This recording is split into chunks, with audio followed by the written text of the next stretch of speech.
PT KAI Divre 3 Palembang mengantisipasi terjadinya lonjakan penumpang kereta api selama momen perayaan Nataru dengan menyiapkan tiket penumpang jurusan Lubuk Linggau Palembang maupun sebaliknya, dan jurusan Kertapati Tanjung Karang maupun sebaliknya sebanyak 37.934 tiket atau rata-rata sebanyak 1.700 tiket per hari dengan jumlah perjalanan masing-masing 38 kali.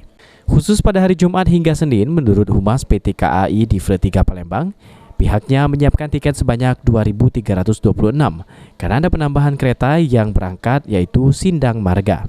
Natal Tahun Baru dari tanggal 24 Desember 2021 sampai dengan 4 Januari 2022, KAI Divre 3 Palembang mempersiapkan 37.934 tiket dengan rata-rata 1.700 tiket per hari, dan pada keberangkatan hari Jumat sampai dengan Senin sebanyak 2.326 tiket.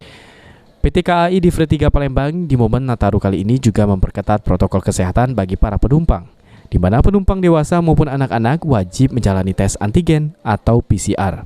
Khusus penumpang dewasa, PT KAI Divre 3 Palembang mewajibkan telah menjalani vaksinasi COVID-19. Sedangkan penumpang di bawah umur 17 hingga 12 tahun minimum telah divaksinasi COVID-19 tahap 1. Firman Hidayat, PAL TV.